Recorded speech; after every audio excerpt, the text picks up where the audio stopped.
ಕನ್ನಡ ಜಾಣ ನಮಸ್ಕಾರ. ಇವತ್ತು ಸಮಾಜ ವಿಷಮ ಪರಿಸ್ಥಿತಿಯಲ್ಲಿ ಅಂದರೆ ಉಸಿರು ಕಟ್ಟುವ ವಾತಾವರಣದಲ್ಲಿ ಇರ್ತಕ್ಕಂಥ ಸಂದರ್ಭದಲ್ಲಿ ಅಂದರೆ ಈ ವಿಚಿತ್ರಕಾರ ಶಕ್ತಿಗಳಿದಾವಲ್ಲ ಕೆಲವೊಂದಷ್ಟು ಈ ಪಟ್ಟಭದ್ರಶಾಹಿಗಳು ಯುವ ಸಮುದಾಯವನ್ನ ದಾರಿ ತಪ್ಪಿಸುವ, ಕೋಮು ಭಾವನೆಗಳನ್ನು ಕೆಳಿಸುವ, ಕಂಡರ ಮಕ್ಕಳ ಬಾಯಿ ತೆರಳಿ ಆಳ ನೋಡುವ, ತಮ್ಮ ಬೇಳೆಗಳನ್ನು ಬೇಯಿಸ್ಕೊಳ್ಳುವ ಇಂಥ ಕೆಟ್ಟ ಕಾಲಘಟ್ಟದಲ್ಲಿ ಈ ನಾಡಿಗೆ ಚಿಕಿತ್ಸೆ ಕೊಡುವಂಥ ಕೆಲವು ವ್ಯಕ್ತಿಗಳಲ್ಲಿ ಇವರೊಬ್ಬರು. ಹೆಂಗೆ ಚಿಕಿತ್ಸೆ ಕೊಟ್ಟರು ಈ ನಾಡಿಗೆ? ಕಾಲಿಗೆ ಚಕ್ರ ಕಟ್ಕೊಂಡು ಹೆಂಗೆ ಓಡಾಡಿದ್ರು? ದೊಡ್ಡ ದೊಡ್ಡ ಸಂಸ್ಥೆಗಳು, ಸರ್ಕಾರದಿಂದ ಅನುದಾನ ಪಡೆಯುವಂತಷ್ಟು ಸಂಸ್ಥೆಗಳು ಮಾಡಬೇಕಾದ ಕೆಲಸವನ್ನ ಇವ್ರು ಮಾಡ್ತಾ ಇದ್ದಾರೆ. ಏನಾಗಿದೆ? ಗಾಂಧೀಜಿ ಹೆಸರಲ್ಲಿ ಗುಡಿ ಕಟ್ಕೊಂಡ್ರು. ಇದೇ ಜನವರಿ 30ಕ್ಕೆ ಗಾಂಧೀಜಿ ಹತ್ಯೆ ಮಾಡಿದ ದಿನ ಒಬ್ಬ ಗುಡ್ಸೆ, ದೇಶದ ಮೊಟ್ಟ ಮೊದಲ ಭಯೋತ್ಪಾದಕ ಹತ್ಯೆ ಮಾಡ್ತಾನೆ. ಇವತ್ತೊಂದಷ್ಟು ಜನ ಬರ್ತಾರೆ, ಭಾಷಣ ಹೊಡಿತಾರೆ, ಹೊಂಟೋಗ್ತಾರೆ. ಈ ಗಾಂಧಿ ಭವನದ ಯಜ್ಞಗಳು ಮತ್ತು ಕುವೆಂಪು ಹೆಸರಲ್ಲಿ ಮತ್ತೊಂದು ಮಠ ಕಟ್ಟಿರುವ ಕುವೆಂಪು ಪ್ರತಿಷ್ಠಾನದ ಗುಳ್ಳೆನರಿಗಳು, ಸರ್ಕಾರದ ಅನುದಾನ ಅಂತವ್ರು, ಇವರು ಮಾಡಬೇಕು ಕೆಲಸವನ್ನ ರಿಟೈರ್ಡ್ ಆಗಿ ಆರಾಮ್ಸೆ ಇರುವ ಸಂದರ್ಭದಲ್ಲಿ ಈ ಒಬ್ಬ ವ್ಯಕ್ತಿ ಕಾಲಿಗೆ ಚಕ್ರ ಕಟ್ಕೊಂಡು ನಾಡಿನಾದ್ಯಂತ ಹುಚ್ಚಿರದ ತರ ಸುತ್ತಿದ್ದಾರೆ. ಅವ್ರ ಬಗ್ಗೆ ನೋಡೋಣ. ಅದಕ್ಕಿಂತ ಮುಂಚೆ ನನಗೆ ಎಲ್ರಿಗೂ ಅನಿಸಿದೆ, ಎಲ್ರಿಗೂ ಗೊತ್ತಿರೋ ವಿಚಾರ ಇದು. ಕ್ರೀಡಾ ಕ್ಷೇತ್ರ ಇರ್ಬೋದು, ಮನರಂಜನೆ ಕ್ಷೇತ್ರ ಇರ್ಬೋದು, ಅಥವಾ ಉನ್ನತ ಅಧಿಕಾರವನ್ನು ಅನುಭವಿಸ್ತಿರ್ಬೋದು, ಶಿಕ್ಷಣ ಕ್ಷೇತ್ರ ಇರ್ಬೋದು, ಸಂಗೀತ ಕ್ಷೇತ್ರ ಇರ್ಬೋದು, ಇವ್ರಿಗೆಲ್ಲ ತಾವು ತುಂಬಾ ಶ್ರಮಪಟ್ಟ ಮೇಲೆ ಬಂದಿರ್ತಾರೆ. ಮೈಲಿಗಟ್ಟಲೆ ನಡ್ಕೊಂಡು ಹೋಗಿಯೋ, ಸೈಕಲ್ ತುಡ್ಕೊಂಡು ಹೋಗಿಯೋ, ಪ್ರಾಕ್ಟೀಸ್ ಮಾಡಿ, ಕಲಿತು ಎಲ್ಲ ಮಾಡಿ ಅಂತಾರಾಷ್ಟ್ರೀಯ ಮಟ್ಟದಲ್ಲಿ ಬೆಳೆದಿರ್ತಾರೆ. ಬೆಳೆದಾದ್ಮೇಲೆ ರಿಟೈರ್ಡ್ ಆದ್ಮೇಲೆ ಇವ್ರು ಯಾರು ಸಹ ತನ್ನ ಮೂಲಕ್ಕೆ ಹೋಗಲ್ಲ. ತಾನೇನೋ ಒಂದು ಜಾಗ ಬಿಟ್ಟು ಬಂದಲ್ಲಿ ಇನ್ಯಾರೋ ಹುಡುಗ ಬಂದಿರ್ತಾನೆ, ಇನ್ಯಾರೋ ಹುಡುಗಿ ಬಂದಿರ್ತಾಳೆ, ಅಂಥವ್ರು ನಾವು ನೆರವಾಗಬೇಕು, ಅವ್ರಿಗೆ ಟ್ರೈನ್ ಮಾಡಬೇಕು, ದೇಶಕ್ಕೊಂದು ಅಸೆಟ್ ಮಾಡ್ಬೇಕು, ಅವ್ರನ್ನ ರೂಪಿಸ್ಬೇಕು. ಯಾವುದು ಅನ್ಸಲ್ಲ. ತಂದಾಯ್ತಾ ಮುಗಿದೋಯ್ತು. ಬೆಂಗಳೂರಿನಲ್ಲಿ ರಾಜಕಾರಣಿಗಳು ಚಮಚಗಿರಿ ಮಾಡ್ಕೊಂಡು, ಮಸ್ಕೋ ಹೊಡ್ಕೊಂಡು, ಒಂದು ಜಾಗ ಹೊಡ್ಕೊಂಡು, ಅಕಾಡೆಮಿಗಳು ಮಾಡ್ಕೊಂಡು, ದುಡ್ಡು ಮಾಡ್ಕೊಂಡು ಆರಾಮಾಗಿರ್ತಾರೆ. ಇನ್ನೊಂದಷ್ಟು ಜನ ಆರಾಮಾಗಿ ಸಂಜೆ ಒಂದು ಇಂಟಿ ಹೊಡ್ಕೊಂಡು ಹಳೇ ಗರ್ಲ್ ಫ್ರೆಂಡ್ ಗೆಳತಿರ ಬಗ್ಗೆ ನೆನೆಸ್ಕೋಬೇಕು. ಅಷ್ಟೇ, ಇನ್ನೇನು ಆಗಲ್ಲ ಇವ್ರ ಕೈಲಿ. ನೆನೆಸ್ಕೊಂಡು ವಿದೇಶಿ ಪ್ರವಾಸ ಮಾಡ್ಕೊಂಡು, ಸಾಧ್ಯವಾದ್ರೆ ಸರ್ಕಾರದಲ್ಲಿ ಯಾವುದಾದ್ರು ಅಕಾಡೆಮಿಗಳಿಗೆ ಚಾನ್ಸ್ ಸಿಗುತ್ತೆ ಅಂತ ನೋಡ್ಕೊಂಡು ಈ ಟೈಮ್ ಪಾಸ್ ಮಾಡ್ಕೊಂಡಿರ್ತಾರೆ. ಆದರೆ ತಾನು ಬಂದಂಥ ಜಾಗಕ್ಕೆ ಅಲ್ಲಿ ಹೋಗಿ ಒಂದಷ್ಟು ಸಮಾಜಕ್ಕೆ ಕೆಲಸ ಮಾಡಬೇಕೆನ್ನುವ ಯಾವ ಇರಾದೆನೂ ಸಹ ಇವ್ರಿಗಿರಲ್ಲ ತುಂಬ ಜನಕ್ಕೆ. ಇದರಲ್ಲಿ ಇಂಥವರೊಬ್ಬರು ಅದಕ್ಕೆ ವ್ಯತಿರಿಕ್ತವಾಗಿರ್ತಾರೆ. ನಿಮಗೆ ಗೊತ್ತಿದೆ, 2018ರಲ್ಲಿ ದೇಶದ ರಾಜಧಾನಿಯಲ್ಲಿ ಸಂವಿಧಾನ ಸುಡ್ತಾರೆ. ಅವಾಗ ಪ್ರತಿಭಟನೆ, ಮತ್ತೊಂದು ಹೇಳಿಕೆಗಳು ಎಲ್ಲ ಆಗೋಯ್ತು, ನಿಂತೋಯ್ತು. ಅದ್ರ ಮುಂದಕ್ಕೇನು ಏನೂ ಇಲ್ಲ ಅಲ್ವಾ? ಆದರೆ ನಾಗಮೋಹನ್ ದಾಸ್ ಗೊತ್ತಿರ್ಬೇಕಲ್ಲ ನಿಮಗೆ, HN ನಾಗಮೋಹನ್ ದಾಸ್, ನಿವೃತ್ತ ನ್ಯಾಯಮೂರ್ತಿಗಳು, ರಿಟೈರ್ಡ್ ಜಡ್ಜ್. ಇವರು ಕಾಲಿಗೆ ಚಕ್ರ ಕಟ್ಕೊಂಡು ಇಡೀ ನಾಡಿಗೆ ಒಂದಷ್ಟು ಅರಿವನ್ನು ಮೂಡಿಸುವ, ಆ ಸಂವಿಧಾನ ಸುಟ್ಟರು, ಅದ್ರ ಮಹತ್ವ ಏನು, ಯಾಕೆ ನಮಗೆ ಸಂವಿಧಾನ ಮುಖ್ಯ ಆಗುತ್ತೆ, ಇದನ್ನ ಯುವ ಸಮುದಾಯಕ್ಕೆ ತಿಳಿಸ್ಬೇಕು ಅಂತ ಹೇಳ್ಬಿಟ್ಟು ದೊಡ್ಡ ಮಟ್ಟದ ಸಾವಿರ ಕಾರ್ಯಕ್ರಮಗಳು ಮಾಡ್ತಾರೆ. ಅದು ಶಾಲಾ ಮಕ್ಕಳಿರ್ಬೋದು, ಸಂಘ ಸಂಸ್ಥೆಗಳಿರ್ಬೋದು, ಯಾರು ಕರೆದ್ರೂ ಇಲ್ಲ ಅನ್ನಲ್ಲ, ಆಯೋಜಿಸ್ತಾರೆ. ಒಂದು ಪುಸ್ತಕ ಬರೀತಾರೆ, ಸಂವಿಧಾನ ಓದು ಅಂತ ಹೇಳ್ಬಿಟ್ಟು. 20 ಲಕ್ಷ ಪ್ರತಿ ಖರ್ಚಾಗುತ್ತೆ. ಇಲ್ಲಿ ಸುಮಾರು ಜನ ಕುತ್ಕೊಂಡು ಯುವಕರು ದಾರಿ ತಪ್ಪಿಬಿಟ್ರು, ಹಂಗಾಗ್ಬಿಟ್ರು, ಹಿಂಗಾಗ್ಬಿಟ್ರು. ಇಲ್ಲ, ಒಂದು ಮುಗ್ಧ ದೊಡ್ಡ ಸಮುದಾಯ ಇದೆ. ಅದಕ್ಕೆ ನೀವು ಹೇಳ್ತಾ ಇಲ್ಲ ಅಷ್ಟೇ, ನೀವು ವಿಚಾರವನ್ನು ತಲುಪಿಸ್ತಾ ಇಲ್ಲ, ಅವ್ರಿಗೆ ಮುಟ್ಟಿಸ್ತಾ ಇಲ್ಲ, ಅವ್ರನ್ನ ನೀವು ನಿಮ್ಮ ಒಳಗೊಳ್ತಾ ಇಲ್ಲ, ಅವ್ರನ್ನ ಪ್ರಭಾವಿಸ್ತಾ ಇಲ್ಲ. ಸುಮ್ಮನೆ ಕುತ್ಕೊಂಡು ಅವ್ರು ಸರಿಲ್ಲ ಅಂತ ಹೇಳ್ಬಿಟ್ರೆ 20 ಲಕ್ಷ ಪ್ರತಿಗಳ ಖರ್ಚಾಗಿದ್ದನ್ನು ಅರ್ಥ ಮಾಡ್ಕೊಳ್ಳಿ. ನಂಗೆ ಅವ್ರ ನಾಗಮೋಹನ್ ದಾಸ್ ತಮ್ಮ ಹರಿಯವ್ರು ಹೇಳ್ತಾ ಇದ್ರು, ಇದ್ರ ನೋ ಲಾಸ್ ನೋ ಪ್ರಾಫಿಟ್, ನಮ್ಗೆ ಆದಾಯ ಏನು ಬೇಡ, ಅದರಲ್ಲಿ ಲಾಸ್ ಆಗಬಾರ್ದು. ಈ ತರ ಜನಗಳಿಗೆ ಕೊಡ್ತಾ ಇದೆ. 20 ಲಕ್ಷ ಪ್ರತಿಗಳ ಖರ್ಚಾಗಿದೆ. ಇವ್ರು ಏನ್ ಮಾಡಿದ್ರು ಅಂದ್ರೆ, ಸಂವಿಧಾನ ಹೇಳ್ತಾ ಇರಲಿಲ್ಲ, ಅದರಲ್ಲಿ ಸಂವಿಧಾನವನ್ನ ಹೆಂಗ್ ಓದ್ಬೇಕು ಅಂತ ಹೇಳ್ಬಿಟ್ಟು. ಇಂಗ್ಲಿಷಲ್ಲಿ ಸಿನಿಮಾ ಹೆಂಗ್ ನೋಡ್ಬೇಕು ಅನ್ನೋದಕ್ಕೆ ಸಿನಿಮಾಗಳಿದಾವಂತೆ. ಹೆಂಗ್ ಸಿನಿಮಾ ನೋಡ್ಬೇಕು ಅಂತ ಹೇಳ್ಬಿಟ್ಟು ಒಂದು ಪೂರ್ವ ತಯಾರಿ ಅಂತಾರಲ್ಲ, ತಯಾರಿ ಮಾಡೋದು.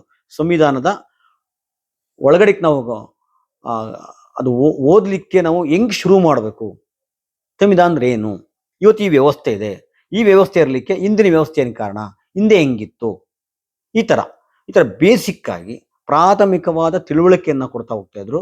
ದೊಡ್ಡ ಮಟ್ಟದಲ್ಲಿ ರೀಚ್ ಆಗ್ತು, ಬಹಳ ಸಕ್ಸಸ್. ಅದು ಸಂವಿಧಾನ ಓದು ಒಂದು ಚಳುವಳಿ ರೀತಿಯಲ್ಲಿ, ದೊಡ್ಡ ರೆವಲ್ಯೂಷನ್ ರೀತಿಯಲ್ಲಿ ರಾಜ್ಯದ ಮೂಲೆಗೂ ಆಗ್ತಾ ಇತ್ತು, ಎಲ್ಲ ಕಡೆ ಮಾಡ್ತಾ ಬರ್ತಾ ಇದ್ರು. ಇದೇ ತಿಂಗಳು 18 ಮತ್ತು 19 ತಾರೀಕು ಮಂಡ್ಯ ಜಿಲ್ಲೆಯಲ್ಲಿ ಇವತ್ತು ಈ ಕಾರ್ಯಕ್ರಮ ಮಾಡ್ತಾ ಇದ್ದಾರೆ. ಇದು ಬರೀ ಓದು ಅಷ್ಟೇ ಅಲ್ಲ, ಮುಂದುವರೆದ ಭಾಗ, ಅದನ್ನು ಹೇಳ್ತೀನಿ. ಯಾಕೆ ಇವತ್ತು ಮಂಡ್ಯ ಬಹಳ ಪ್ರಸ್ತುತ ಅಂದ್ರೆ, ನಿಮ್ಗೆ ಗೊತ್ತಿದೆ, ಈ ಬೇರೆ ಬೇರೆ ಬೇರೆ ಬೇರೆ ಕಾರಣಕ್ಕೆ ಮಂಡ್ಯ ರಾಜ್ಯದ ಗಮನ ಸೆಳೆದಿದೆ, ರಾಷ್ಟ್ರದ ಗಮನ ಸೆಳೆದಿದೆ. ಅದಕ್ಕೊಂದೇನಪ್ಪ ಅಂದ್ರೆ, ಉರಿಗೌಡ ನಂಜೇಗೌಡ ಅಂತ ಸುಳ್ಳು ಪಾತ್ರಗಳನ್ನ ಸೃಷ್ಟಿಸಿ ಬ್ರಿಟಿಷರ ಜೊತೆ ಶಾಮೀಲಾಗಿ ಟಿಪ್ಪು ಸುಲ್ತಾನ್ನ ಕೊಂದ್ರು ಒಕ್ಕಲಿಗರು, ಒಂದು ರೀತಿ ಒಕ್ಕಲಿಗರು ದೇಶದ್ರೋಹಿಗಳು ಅಂತರಲ್ಲಿ ಬಿಂಸಕ್ ಹೋದಂತ ಈ ಮನುವಾದಿಗಳು, ಈ ಅಡ್ಡಂಡ ಕಾರ್ಯಪ್ಪದಂತ ಹೆಡ್ಡ ಒಬ್ಬ ಸುಳ್ಳು ಪಾತ್ರಗಳನ್ನ ಸೃಷ್ಟಿಸಿ ಇದೇ ಕೋಮುವಾದಿಗಳು ವಿಜೃಂಭಿಸಕ್ ಶುರು ಮಾಡಿದ್ರು. ಅಲ್ಲೆಲ್ಲ ಇಲ್ದೇ ಇರೋ ವ್ಯಕ್ತಿಗಳಿಗೆ ಜೀವ ಕೊಡೋಕೆ ಶುರು ಮಾಡಿದ್ರು. ಅದು ಪ್ರತಿಭಟನೆ ಎಲ್ಲ ಆಯ್ತು. ಕೊನೆಗೆ ನಿರ್ಮಲಾನಂದ ಸ್ವಾಮಿ, ಆದಿಚುಂಚನಗಿರಿಯ ಮಠಾಧಿಪತಿಗಳಂತ ನಿರ್ಮಲಾನಂದ ಸ್ವಾಮೀಜಿಯವರು ಬಂದು ಅದು ದಾಖಲೆ ತಗೊಬನ್ನಿ, ಇಲ್ಲ ಬಾಯಿ ಮುಚ್ಕೊಂಡು ಸುಮ್ನಿರಿ ಅಂತ ಹೇಳಿದ್ಮೇಲೆ ಅದು ನಿಂತೋಯ್ತು ಅಲ್ಲಿಗೆ. ಅಷ್ಟಕ್ಕೆ ಈ ಸಂಘಿಗಳು ಸುಮ್ಮನಾಗ್ಲಿಲ್ಲ. ಅಲ್ಲಿ ಕೆರಗೋಡಲ್ಲಿ ನಿಮ್ಗೆ ಮಂಡ್ಯದಲ್ಲಿ ಧ್ವಜದ ವಿಚಾರದಲ್ಲಿ ದೊಡ್ಡ ಗಲಾಟೆ ಮಾಡ್ತಾರೆ. ಈಗ ನಮ್ಮ ರಾಷ್ಟ್ರ ಧ್ವಜಕ್ಕಿಂತ ಭಾಗವತ್ ಧ್ವಜನೇ ಹೆಚ್ಚಾಗಿರುತ್ತೆ. ಮತ್ತು ನಾಗಮಂಗಲದ ಕೋಮು ಗಲಭೆಯನ್ನು ಹೊಸಕ್ ನೋಡ್ತಾರೆ. ಅಷ್ಟೇ ಅಲ್ಲ, ಶ್ರೀರಂಗಪಟ್ಟಣದ ಮಸೀದಿ ಹೊಡಿಲೇಬೇಕು ಅಂತ ಹೇಳಿ ಕುತಂತ್ರ ಈ ಕ್ಷಣಕ್ಕೂ ಮಾಡ್ತಾ ಇದ್ದಾರೆ. ಇಂಥ ಸಂದರ್ಭದಲ್ಲಿ ಮತ್ತೆ ನಿಮ್ಗೆ ಸಾಹಿತ್ಯ ಸಮ್ಮೇಳನ, ಬಾಡೂಟ ಎಲ್ಲ ಗೊತ್ತಿದೆ. ಇಂಥ ಸಂದರ್ಭದಲ್ಲಿ ಬಹಳ ದೊಡ್ಡ ಕುವೆಂಪು ಪ್ರಚೋದನೆಗೊಂಡಂತ ಮಂಡ್ಯ ಜಿಲ್ಲೆ, ಸಾಮರಸ್ಯಕ್ಕೆ ಹೆಸರಾದಂಥ ಮಂಡ್ಯ ಜಿಲ್ಲೆ, ಇದನ್ನ ಕೊಳ್ಳಿಕ್ಕೆ ನೋಡ್ತಾ ಇದ್ರಲ್ಲ, ಈ ಸಂದರ್ಭದಲ್ಲಿ ನಾಗಮೋಹನ್ ದಾಸ್ ಅವರು ಸಕಾಲಕ್ಕೆ ಇವತ್ತು ಮಂಡ್ಯದ ಕಾಲಿಡ್ತಾ ಇದ್ದಾರೆ, ಬರ್ತಾ ಇದ್ದಾರೆ. ಅಲ್ಲಿ ಇರೋ ಜನ ನಾವು ಸದುಪಯೋಗ ಪಡಿಸ್ಕೋಬೇಕು. ಅಲ್ಲಿ ರಿಜಿಸ್ಟರ್ ಮಾಡ್ಕೊಂಡವ್ರಿಗೆ ಅವಕಾಶ ಇದೆ, ದಯವಿಟ್ಟು ಮಾಡ್ಕೊಳ್ಳಿ. ನಾಗಮೋಹನ್ ದಾಸ್ ಅವರ ಸಂವಿಧಾನ ಎಷ್ಟು ಮುಖ್ಯ ಅನ್ನೋ ಮಾತುಗಳಿದೆಯಲ್ಲ, ಅದು ನಾನು ಅವಾಗಲೇ ಹೇಳಿದೆ, ಈ ಸಂವಿಧಾನ ಹೆಂಗ್ ಓದಬೇಕು ಅನ್ನೋದನ್ನ ಇವರು ಸ್ಟಾರ್ಟಿಂಗ್ ಹೇಳ್ಕೊಡ್ತಾ ಇದ್ರು. ಸಾವಿರಾರು ಕಾರ್ಯಕ್ರಮಗಳು ಇದು ಮುಂದುವರೆದು ಅದರ ಮಹತ್ವವನ್ನು ತಿಳಿಸುವ, ಅಪ್ಡೇಟ್ ಆಗಿದ್ರೆ ಮುಂದುವರಿ ಇನ್ನೆಲ್ಲ ಹೆಂಗೆಲ್ಲ ಮಾಡ್ಬೋದು ಅಂತೇಳಿ ಒಂದು ವಿಶೇಷವಾದ ಕಾರ್ಯಕ್ರಮವನ್ನು ಮಾಡ್ತಾ ಇದ್ದಾರೆ. ಬಹಳ ಅಪರೂಪ. ಅದ್ರಲ್ಲಿ ನೋಡಿ, ನಾನು ಸುಮ್ಮನೆ ಅಂದ್ಕೊಂಡಂಗೆ ನಾಗಮೋಹನ್ ದಾಸ್ ಒಬ್ಬರೇ ಮಾತಾಡ್ತಾ ಇಲ್ಲ ಇಲ್ಲಿ. ಅವ್ರ ಸಂವಿಧಾನ ರಚನೆ ಮತ್ತು ಮೂಲ ತತ್ವಗಳು, ಸಂವಿಧಾನ ರಚನೆ ಹೆಂಗಾಯ್ತು, ಅದು ಮೂಲ ತತ್ವಗಳು ಬೇಸಿಕ್ ಏನು ಅಲ್ವಾ.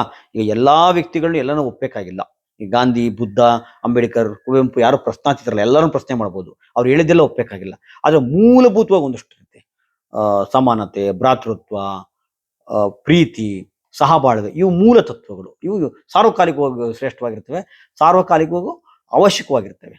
ಹಿಂಗೆ ಈ ವಿಚಾರದಲ್ಲಿ, ಸಂವಿಧಾನದ ಮೂಲ ತತ್ವಗಳ ವಿಚಾರದಲ್ಲಿ ನಾಗಮೋಹನ್ ದಾಸ್ ಅವರು ತುಂಬಾ ವಿಸ್ತೃತವಾಗಿ ಮಾತಾಡ್ತಾರೆ. ಮತ್ತೆ ಪ್ರಜಾಪ್ರಭುತ್ವ ಮತ್ತು ಜಾತ್ಯಾತೀತತೆ, ಜಾತ್ಯಾತೀತ ಅನ್ನೋ ಪದ ಇವತ್ತು ಹಾಸ್ಯಾಸ್ಪದವಾಗಿದೆ. ಸಂಘಿಗಳನ್ನ ಕುಹಕು ಹಾಕ್ತಾ ಇದ್ದಾರೆ. ಇಂತಹ ಸಂದರ್ಭದಲ್ಲಿ ಪ್ರಜಾಪ್ರಭುತ್ವ ಮತ್ತು ಜಾತ್ಯಾತೀತತೆ ಅನ್ನುವ ವಿಚಾರದಲ್ಲಿ ಕಿಗ್ಗಾರ್ ರಾಜಶೇಖರ್ ಅವರು ಇದನ್ನ ಮಾತಾಡ್ತಾ ಇದ್ದಾರೆ. ಇನ್ನೊಂದು ಸಂವಿಧಾನ ಮತ್ತು ಮಹಿಳೆ ಬಹಳ ಪ್ರಮುಖವಾಗಿ, ಏನ್ ಮಹಿಳೆನ ಪೂಜಿಸ್ತೀವಿ ಹಂಗೆ ಅಂತ ಹೇಳ್ಬಿಟ್ಟು ಮಾಡಬಾರ್ದು ಹಲ್ಕಟ್ ಕೆಲಸ ಎಲ್ಲ ಮಾಡ್ತಾರೆ. ಅಂತ ಸಂದರ್ಭದಲ್ಲಿ ಸಂವಿಧಾನ ಮತ್ತು ಮಹಿಳೆ ಅನ್ನೋದು ಬಹಳ ಪ್ರಮುಖವಾಗುತ್ತೆ. ಅದನ್ನ ಶಾಂತಿ ನಾಗಲಾಪುರ ಅಂತ ಹೇಳ್ಬಿಟ್ಟು ಇವರು ಮೇಡಮ್ ಮಾತಾಡ್ತಾ ಇದ್ದಾರೆ.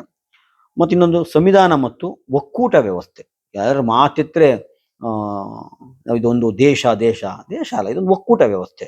ಅದನ್ನ ಸಂವಿಧಾನ ಮತ್ತು ಒಕ್ಕೂಟ ವ್ಯವಸ್ಥೆ ಬಗ್ಗೆ ಡಾಕ್ಟರ್ ಕರಿಯಣ್ಣ ನಿಷಾದ ಅಂತ ಹೇಳ್ಬಿಟ್ಟು ಇವ್ರು ಮಾತಾಡ್ತಾ ಇದ್ದಾರೆ. ಕರಿಯಣ್ಣ ನಿಷಾದ. ಮತ್ತೆ ಸಂವಿಧಾನ ಮತ್ತು ಸಾಮಾಜಿಕ ನ್ಯಾಯ, ಇದು ಬಿ ರಾಜಶೇಖರ ಮೂರ್ತಿ ಅವರು ಮಾತಾಡ್ತಾ ಇದ್ದಾರೆ. ಇಷ್ಟು ವಿಚಾರಗಳನ್ನ ಅಲ್ಲಿ ಪ್ರಸ್ತಾಪ ಆಗುತ್ತೆ, ಚರ್ಚೆಗಳಾಗುತ್ತೆ. ನಾನು ಹೇಳ್ತಾ ಇರೋದು, ನಾನು ಹೇಳಕ್ ಹೊರಟಿದ್ದೇನಪ್ಪ ಅಂದ್ರೆ, ನಾಗಮೋಹನ್ ದಾಸ್ ಅವರು ಆರಾಮಾಗಿರ್ಬೋದಾಗಿತ್ತು. ನಿವೃತ್ತಿ ಜೀವನವನ್ನ ಪೆನ್ಷನ್ ತಗೊಂಡು, ಅರಟೆ ಹೊಡ್ಕೊಂಡು, ವಿದೇಶಿ ಟೂರ್ ಓಡ್ಕೊಂಡು, ಮೊಮ್ಮಕ್ಕಳನ್ನ ಆಟ ಆಡಿಸ್ಕೊಂಡು ಹಿಂದೆಗಿರ್ಬೋದಿತ್ತು. ಈ 75 ವಯಸ್ಸಲ್ಲಿ, ಅವರು 70 ವರ್ಷ, ಅವ್ರಿಗೆ 70 ದಾಟಿದೆ. ಈ ವಯಸ್ಸಲ್ಲಿ ಬಿಡುವಿಲ್ಲದೆ, ಅದರಲ್ಲೂ ಯುವಕರನ್ನ, ನನಗೆ ಖುಷಿಯಾಗೋದು, ನೀವು ಬರೀ ವಯಸ್ಸಾದ್ರೆ ಕೂತ್ಕೊಂಡು ಹೇಳ್ತಾರೆ, ಏನೂ ಪ್ರಯೋಜನ ಇಲ್ಲ. ಅದಕ್ಕೆ ಈ ಸಂಘಿಗಳು ಮಾತ್ರ ಚಿಕ್ಕ ಮಕ್ಕಳನ್ನ ಟಾರ್ಗೆಟ್ ಮಾಡೋದು. ಯುವ ಜನಾಂಗ ತಿಳಿಸ್ಬೇಕು ಅನ್ನೋ ಆ ತುಡಿತ ಇದೆಯಲ್ಲ, ಅದು ಎಷ್ಟು ಜನಕ್ಕೆ ಬರುತ್ತೆ. ಅದಕ್ಕೆ ನಾನು ಹೇಳಿದ್ದು, ಈ ಗಾಂಧಿ ಹೆಸರಲ್ಲಿ ಗುಡಿ ಕಟ್ಕೊಂಡಂಥವ್ರು, ಕುವೆಂಪು ಹೆಸರಲ್ಲಿ ಮಠ ಕಟ್ಕೊಂಡ್ರು, ಇವ್ರು ಮಾಡ್ಬೇಕಾಯ್ತು ಈ ಕೆಲಸನ. ಗಾಂಧೀಜಿಯ ವಿಚಾರಗಳನ್ನ ಇವತ್ತಿನ ಕಾಲಘಟ್ಟಕ್ಕೆ ಎಷ್ಟು ಅವಶ್ಯಕತೆ ಅನ್ನೋದನ್ನ ಮನೆಗೆ, ಶಾಲೆಗಳಿಗೆ ಹೋಗಿ ತಲುಪಿಸ್ಬೇಕಾಯ್ತು. ಬರೀ ಮಠ ಕಟ್ಕೊಂಡು ನನ್ನ ಹತ್ರಕ್ಕೆ ಬನ್ನಿ ಗುಡಿ ಕಟ್ಕೊಂಡಲ್ಲ. ಅದಕ್ಕೆ ಬಸವಣ್ಣ ಹೇಳಿದ್ನಲ್ಲ, ಶರಣರು ಹೇಳಿದ್ರಲ್ಲ, ಸ್ಥಾವರಕ್ಕಳಿ ಉಂಟು ಜಂಗಮಕ್ಕಳಿವಿಲ್ಲ ಅಂತ. ಜಂಗಮ ರೂಪಿ ಆಗ್ಬೇಕಾಯ್ತು, ವಿಚಾರಗಳು ಹರಡಬೇಕಾಗಿತ್ತು, ನೀರ್ ತರ ಹರಿಬೇಕಾಗಿತ್ತು. ಆದ್ರೆ ಒಂದ್ ಕಡೆ ಕಟ್ಟೆ ಕಟ್ಕೊಂಡು ಕೊಳತ್ ನಾರ್ತಾ ಇದ್ದಾವೆ. ಅದರಲ್ಲಿ ಗಾಂಧಿ ಹೆಸರು ಕಟ್ಟಿರುವ ಗಾಂಧಿ ಭವನ, ಕುವೆಂಪು ಹೆಸರು ಕಟ್ಟುವ ಕುವೆಂಪು ಪ್ರತಿಷ್ಠಾನ. ಸರ್ಕಾರ ಅನುದಾನ ಕೊಡುತ್ತೆ. ಏನ್ರಿ ಆಗಿದ್ದಾರೆ ದೊಡ್ಡ ರೋಗ ಇವ್ರಿಗೆ. ಕುವೆಂಪು ಪ್ರತಿಷ್ಠಾನದ್ರು ಅಷ್ಟೇನೆ, ಕುವೆಂಪು ವಿಚಾರಗಳನ್ನ ಶಾಲೆ ತಗೊಂಡೋಗಿ ಹೇಳ್ಬೋದಾಗಿತ್ತು. ಆ ಕೆಲಸ ಮಾಡ್ತಾನೆ ಇಲ್ಲ ಅವರು. ಆ ವಿಚಾರವನ್ನ ನಾಗಮೋಹನ್ ದಾಸ್ ಅವರು ಮಾಡಿದ್ದಾರೆ. ಮತ್ತೆ ಒಂದಷ್ಟು ಪುಸ್ತಕನವ್ರು ನೋಡಿ, ಮೀಸಲಾತಿ ಭ್ರಮೆ ಮತ್ತು ವಾಸ್ತವ ಅಂತ ಇದೊಂದು ಪುಸ್ತಕ, ಮತ್ತೆ ರೈತರ ಭದ್ರತೆ ದೇಶದ ಭದ್ರತೆ ಇನ್ನೊಂದು ಪುಸ್ತಕ, ಮತ್ತೆ ಅವ್ರ ತಂದೆ ಬಗ್ಗೆ ಒಂದು ಪುಸ್ತಕ. ಅವ್ರ ತಂದೆ ಸ್ವತಂತ್ರ ಹೋರಾಟಗಾರರು. ಇನ್ನೊಂದು ಕರ್ನಾಟಕ ರಾಜ್ಯದ ಪರಿಶಿಷ್ಟ ಜಾತಿ ಮತ್ತು ಪರಿಶಿಷ್ಟ ಪಂಗಡಗಳ ಮೀಸಲಾತಿ ಪ್ರಮಾಣ ಹೆಚ್ಚಿಸುವ ಕುರಿತು ಅಂತೇಳಿ ನಾಗಮೋಹನ್ ದಾಸ್ ಅವರ ಆಯೋಗ. ಇನ್ನೊಂದು ಮಾನವ ಹಕ್ಕುಗಳು ಅಂತ ಹೇಳ್ಬಿಟ್ಟು. ಎಲ್ಲದಕ್ಕೂ ಸಹ ಪ್ರಮುಖವಾಗಿ ಸಂವಿಧಾನ ಓದುವ ಪುಸ್ತಕ. ಅದಂತರ ಯಾರೋ ಇಸ್ಕೊಂಡು ಓದ್ತೀನಿ ಅಂತ ಹೇಳ್ಬಿಟ್ಟು, ಈಗ ನಂತರ ಇಲ್ಲ. 20 ಲಕ್ಷ ಪ್ರತಿ ಖರ್ಚಾಗುತ್ತೆ, 20 ಲಕ್ಷ ಪ್ರತಿ. ಮತ್ತೆ ಇನ್ನೊಂದು ಕೊನೆಯದಾಗಿ ಅವ್ರ ಬಗ್ಗೆ, ಅವರ ಹೆಂಗೆ ಅವ್ರಿಗೆ ಹೆಸರಿಟ್ರು ನಾಗಮೋಹನ್ ದಾಸ್ ಅಂತ ಹೇಳ್ಬಿಟ್ಟು, ಆ ಒಂದು ವಿಚಾರನ ಹೇಳಿ ನನ್ನ ಮಾತನ್ನು ಮುಗಿಸ್ತೀನಿ. ನಾನು ಕೇಳಿದೆ ಅವರ ನಾಗಮೋಹನ್ ದಾಸ್ ಅವ್ರ ತಮ್ಮ ಅವ್ರಿಗೆ, ನಿಮ್ಮ ಅಣ್ಣಂಗೆ ನಾಗಮೋಹನ್ ದಾಸ್ ಅಂತ ಯಾಕೆ ಹೆಸರಿಟ್ರು ಅಂತ ಹೇಳ್ಬಿಟ್ಟು. ಅವ್ರು ಹೇಳಿದ್ರು, ಇಲ್ಲ, ರಾಷ್ಟ್ರಪಿತ ಮಹಾತ್ಮ ಗಾಂಧಿ ಹತ್ಯೆ ಆಗುತ್ತಲ್ಲ ಜನವರಿ 30ನೇ ತಾರೀಕು, ಆವಾಗ ಆ ಗಾಂಧೀಜಿಯವರ ಚಿತಾಭಸ್ಮ ಇದ್ರೆ ಬೂದಿ ಇದೆಯಲ್ಲ, ಅದನ್ನ ಚಮಚದಲ್ಲಿ ಹಾಕಿ ದೇಶದ ಎಲ್ಲ ಕಡೆ ಮೂಲೆ ಮೂಲೆ ಕೊಡ್ತಾರೆ. ಅದನ್ನ ಮೂಲೆ ಮೂಲೆ ಕೊಡ್ತಾರೆ, ಕೆರೆ ನದಿ ಎಲ್ಲ ಬಿಡ್ಲಿಕ್ಕೆ. ಹಂಗೇನೆ ಕೋಲಾರಕ್ಕೂ ಬಂದಿರುತ್ತೆ. ನಾಗಮೋಹನ್ ದಾಸ್ ಅವ್ರ ತಂದೆ ನಾಗಪ್ಪನವರು ಸ್ವತಂತ್ರ ಹೋರಾಟಗಾರರು, ಅವ್ರು ಅದು ಇನ್ಚಾರ್ಜ್ ವಹಿಸ್ಕೊಂಡಿರ್ತಾರೆ. ಆ ಇದರಲ್ಲಿ ಭಾಗವಹಿಸುವಾಗ 1952ರಲ್ಲಿ, ಅದು ನಿರಂತರ ನಡೀತಿರುತ್ತೆ, 52ರಲ್ಲಿ ಆವಾಗ ಯಾರೋ ಬಂದು ಹೇಳ್ತಾರೆ ಕಿವಿಲಿ, ನಿಮ್ಗೆ ಗಂಡ್ಮಗು ಆಯ್ತು ಅಂತ ಹೇಳ್ಬಿಟ್ಟು. ಆವಾಗ ಅವ್ರ ಮನೆತನದ ಹೆಸರು ಏನಪ್ಪಾ ಅಂದ್ರೆ ನಾಗ ಅನ್ನೋದು ಬರ್ಬೇಕಂತೆ. ಅವರ ತಂದೆ ಹೆಸರು ನಾಗಪ್ಪ, ಅವ್ರ ಅಕ್ಕನ ಅವರು ನಾಗಮ್ಮ, ಈ ತರ ಬರ್ಬೇಕಂತೆ. ಅದು ಮತ್ತೆ ಅವ್ರಿಗೆ ಮಹಾತ್ಮ ಗಾಂಧೀಜಿ ಮೇಲೆ ಬಹಳ ದೊಡ್ಡ ಅಭಿಮಾನ. ಗಾಂಧೀಜಿ ಹೆಸರು ಎರಡು ಇಡಬೇಕು ಅಂತ ಹೇಳ್ಬಿಟ್ಟು ಮೋಹನ್ ದಾಸ್, ನಾಗ ಮೋಹನ್ ದಾಸ್ ಅಂತ ಹೇಳಿ ಹೆಸರಿಡ್ತಾರೆ. ಗಾಂಧೀಜಿಯವರ ಪ್ರೇರಣೆ, ಗಾಂಧೀಜಿ ಹೆಸರು, ಅವ್ರ ಮನೆತನದ ಹೆಸರು. ಇದು ನಾಗಮೋಹನ್ ದಾಸ್. ಇಂಥ ನಾಗಮೋಹನ್ ದಾಸು ಹೆಂಗೆ ಗಾಂಧಿ ದೇಶ ಸುತ್ತಿದ್ರು, ದೇಶ ಸುತ್ತಿ ಪ್ರತಿ ಸ್ವತಂತ್ರ ಚಳವಳಿಗೆ ಗಾಂಧಿ ಎಂಟ್ರ ದಿಕ್ಕು ದೆಸೆನೇ ಬದಲಾಗೋಯ್ತು. ಹಾಗೆ ನಾಗಮೋಹನ್ ದಾಸ್ ಅವರು ಇಡೀ ರಾಜ್ಯದ ಮೂಲ ಮೂಲೆಯನ್ನು ಸುತ್ತಿ, ಜಿಲ್ಲೆಗಳನ್ನು ಸುತ್ತಿ, ಸಾವಿರಾರು ಕಾರ್ಯಕ್ರಮ ಮಾಡ್ಕೊಂಡು ಸಂವಿಧಾನದ ಬಗ್ಗೆ ಅರಿವು ಮೂಡಿಸ್ಕೊತಾರೆ. ಬಹಳ ಪ್ರಮುಖವಾಗಿ ಈ 150 ವರ್ಷ ವಯಸ್ಸಾದಕ್ಕಿಂತ ಚಿಕ್ಕ ಚಿಕ್ಕ ಮಕ್ಕಳನ್ನ, ವಿದ್ಯಾರ್ಥಿಗಳನ್ನ ಒಳಗೊಂಡು ಅವ್ರಿಗೆ ಅರಿವು ಮೂಡಿಸ್ತಾ ಇದ್ರಲ್ಲ, ಅದು ಬಹಳ ದೊಡ್ಡ ಕೆಲಸ. ಅದಕ್ಕೆ ನಾನು ಅವ್ರನ್ನ ನಿತ್ಯ ಸಂವಿಧಾನದ ಜಂಗಮ ಅಂತ ಕರಿಬೇಕು ಅಂತ ಅನಿಸ್ತಾ ಇದೆ. ಅಂತ ನಾಗಮೋಹನ್ ದಾಸ್ ಅವ್ರಿಗೆ ನಾವು ತುಂಬಾ ಕೃತಜ್ಞತವಾಗಿ ಅವ್ರು ನೆನೆಸ್ಕೋಬೇಕು. ಇದೇ ಮಂಡ್ಯಕ್ಕೆ ಬರ್ತಾ ಇದ್ದಾರೆ. ಮಂಡ್ಯದ ಎಲ್ಲ ಜಾಣೆಯರು ದಯವಿಟ್ಟು ಪಾಲ್ಗೊಳ್ಳಿ, ಭಾಗವಹಿಸಿ, ಅದ್ರ ಲಾಭವನ್ನು ನೀವೆಲ್ಲ ಪಡಿಬೇಕು ಅಂತ ಹೇಳ್ತಾ ನನ್ನ ಮಾತು ಮುಗಿಸ್ತೀನಿ. ನಮಸ್ಕಾರ.